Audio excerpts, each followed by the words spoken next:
abrindo as portas do conhecimento para ensinar com excelência.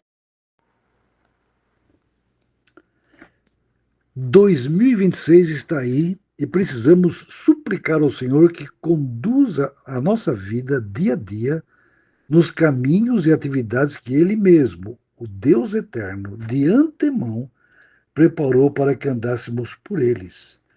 Deus nos quer bem preparados e aprovados por Ele mesmo. E temos uma exortação que deveria se tornar o nosso tema durante todo este ano. É aquilo que Paulo escreveu a Timóteo na sua segunda carta, no capítulo 2, versículo 15. Procure apresentar-se a Deus aprovado, como obreiro que não tem de que se envergonhar, que maneja bem a palavra da verdade.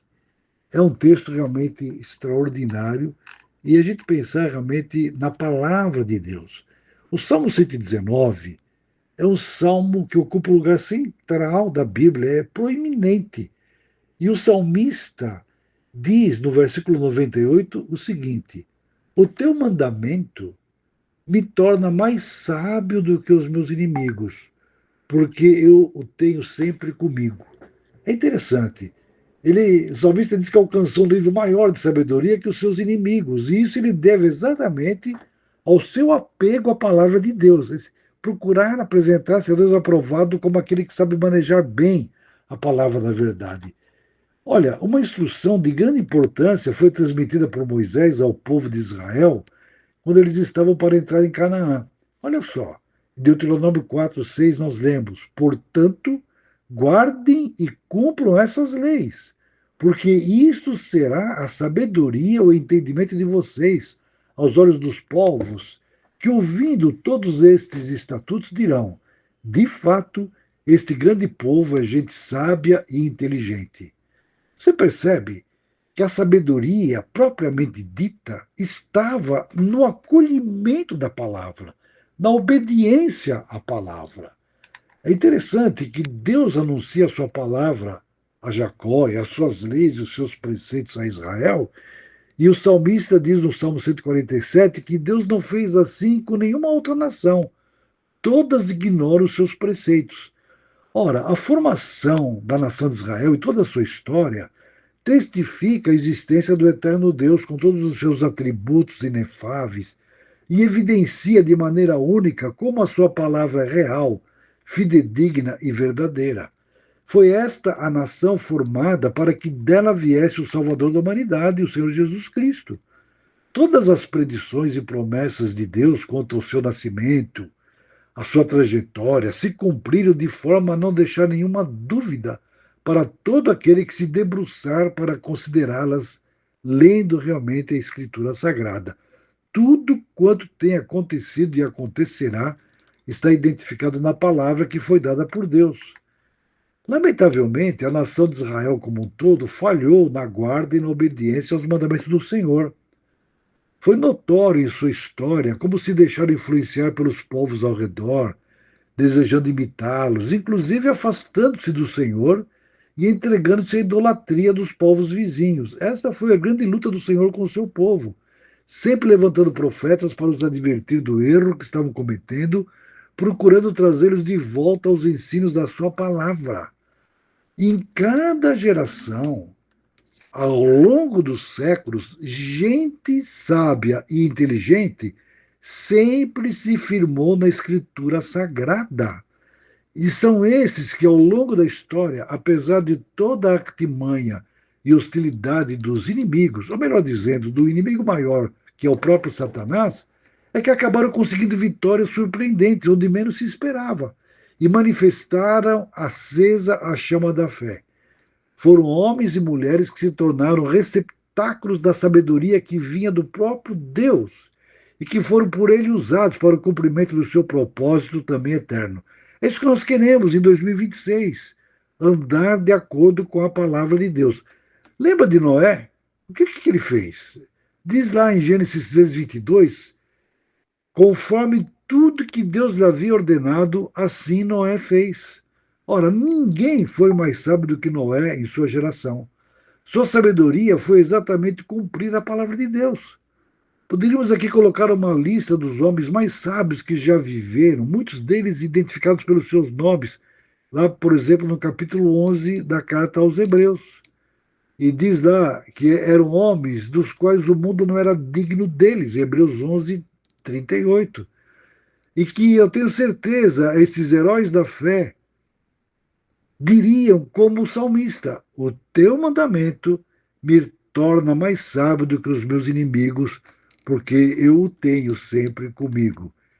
Temos que procurar nos apresentar como obreiros aprovados. Se Deus vai usar a minha vida e a sua vida em 2026, é porque as nossas vidas estarão alicerçadas na Escritura. Temos que ser aprovados manejando bem a palavra da verdade. Daniel é um desses exemplos que nos deixam maravilhados, demonstrando uma sabedoria inigualável. Mas o exemplo maior desta verdade nós encontramos em Jesus Cristo, que enfrentou exatamente o próprio Satanás numa situação desvantajosa ao extremo no deserto, após um jejum de 40 dias. Ele tinha o mandamento sempre consigo, guardado no seu coração, na sua memória. E ele pôde, em cada investida sutil e bem engendrada do inimigo, rebater o ataque com a espada do Espírito, que é a palavra de Deus. Ele dizia: está escrito, está escrito, está escrito. Esta foi a sua sabedoria. E uma sabedoria que serve para mim e para você de modelo. Procura apresentar-te a Deus aprovado como obreiro que não tem que se envergonhar e que maneja bem a palavra da verdade. É desta sabedoria firmada na palavra de Deus que precisamos para enfrentar este mundo onde nós estamos inseridos. No mundo ao qual nós não mais pertencemos se nós estamos em Cristo, mas no qual nós estamos para cumprir um propósito da parte do Senhor. Olha, quando nós olhamos para o Salmo 119, a gente percebe realmente o amor do salmista para com a lei de Deus. E o João, na sua primeira carta, capítulo 2, versículo 14 e 17, ele diz: filhinhos, não amem o mundo, nem as coisas que há no mundo. Se alguém amar o mundo, o amor do Pai não está nele. Porque tudo que há no mundo, os desejos da carne, os desejos dos olhos, a soberba da vida, não procede do Pai, mas procede do mundo. Ora, o mundo passa, bem como os seus desejos, mas aquele que faz a vontade de Deus permanece para sempre. Olha, os desejos da carne. Veja que com Jesus aconteceu a mesma coisa. Durante 40 dias, sendo tentado pelo diabo, nada comeu, naqueles dias ao fim dos quais ele teve fome. Então o diabo disse para Jesus: se você é um filho de Deus, mande que esta pedra se transforme em pão. Mas Jesus lhe respondeu: está escrito, o ser humano não viverá só de pão. A primeira tentação contra os desejos da carne, Jesus venceu. Mas aí o diabo disse para ele, aí vem os desejos dos olhos, né? O levou para um lugar mais alto e, num instante, lhe mostrou todos os reinos do mundo e disse: eu lhe darei todo este poder e a glória destes reinos, porque isso me foi entregue e posso dar a quem eu quiser. Portanto, se você me adorar, tudo isso será teu. Mas Jesus respondeu: está escrito, adore o Senhor seu Deus e preste culto somente a Ele. A concupiscência dos olhos, Jesus venceu, dizendo: está escrito. E também a soberba da vida. O diabo levou Jesus a Jerusalém, colocou sobre o pináculo do templo e disse: se você é o filho de Deus, jogue-se daqui, porque está escrito, aos seus anjos ele dará ordem a seu respeito para que o guardem. E eles o sustentarão nas suas mãos, para que você não tropece em alguma pedra. Jesus respondeu ao diabo: também foi dito, não ponha à prova o Senhor seu Deus. Sabe, usar a palavra de Deus, dizendo também diante das investidas do inimigo: está escrito, exige que a gente atenda essa exortação de Paulo, que é muito oportuna no início do ano. Procure apresentar-se a Deus aprovado, como obreiro que não tem de que se envergonhar, que maneja bem a palavra da verdade. Ora, isso exige prioridade, compromisso com o Senhor, para a leitura, o estudo, a obediência, a prática e o ensino da palavra de Deus. Nós podemos fazer isso com consciência, sabendo que é bem-aventurado aquele que lê, bem-aventurado aquele que ouve a palavra da profecia e que guarda as coisas nelas escritas, porque o tempo está próximo, como nós vemos em Apocalipse 1, versículo 3. Temos que reconhecer que somos do Senhor e que Cristo Jesus se tornou para nós, da parte de Deus, sabedoria, justiça, santificação e redenção. Isso está escrito em 1 Coríntios 1,30. E aí poderemos dizer como salmista: o teu mandamento me torna mais sábio que os meus inimigos, porque eu o tenho sempre comigo. Salmo 119, 98. Isto por quê? Prezados irmãos, saibam disso, as armas da nossa luta não são carnais, mas poderosas em Deus para destruir fortalezas. Destruímos raciocínios falaciosos e toda arrogância que se levanta contra o conhecimento de Deus e levamos cativo todo o nosso pensamento à obediência de Cristo. Segundo aos Coríntios 10, versículos 4 e 5. Sim, é o mandamento, é a palavra de Deus que nos torna mais sábio que os nossos inimigos. E temos que guardar esta palavra do coração. Esta palavra, a palavra de Deus é a nossa sabedoria. O obreiro aprovado é aquele que realmente procura apresentar-se a Deus aprovado, como obreiro que não tem que se envergonhar, que maneja bem a palavra da verdade.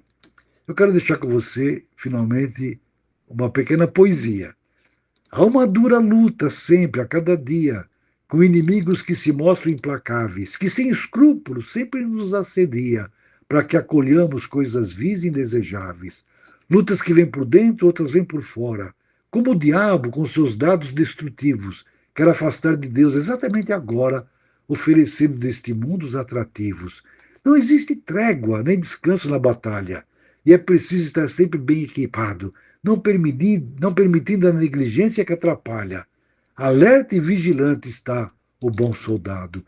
E além da luta que não cessa e é constante, lembremos que pequenas adversidades que aparecem de repente no instante revelam logo as nossas fragilidades. O mau humor, a ingratidão e a vil malícia precisam ser da nossa vida afastados. Palavras duras, a soberba, a impudicícia precisam ser da nossa vida eliminados. E só existe um meio para esta vitória, que pela graça de Deus será concedida a quem confia em Jesus Cristo, Rei da Glória, e entrega a Ele totalmente a sua vida. O seu poder é muito grande, ilimitado, socorre sempre, não importa a circunstância, e é somente em sua bondade confiado que se obtém real vitória em cada instância. E há uma arma extremamente valorosa que precisamos manejar corretamente. É a palavra do Senhor tão poderosa que ela nos governe o coração e a nossa mente. Amém. Eu sou Gilberto Celete, 52 anos servindo junto à Aliança Pro Evangelização das Crianças. Não há tarefa mais urgente do que, neste ano, colocarmos as nossas vidas, manejando bem a palavra da verdade, para ensinar a criança o Evangelho. E podemos ter certeza, graças a Deus, que Ele nos dá a vitória por meio do nosso Senhor Jesus Cristo. Então, seguremos o escudo da fé, com o qual poderão ser apagados todos os dardos inflamados do maligno, e usemos bem o capacete da salvação e a espada do Espírito, que é a palavra de Deus, como diz Efésios 6, 16 a 17. Sim, vamos atender essa recomendação desde o início de 2026. Procure apresentar-se a Deus aprovado, como obreiro que não tem de que se envergonhar e que maneja bem a palavra da verdade. Sendo assim, um abençoado 2026 para você. Amém.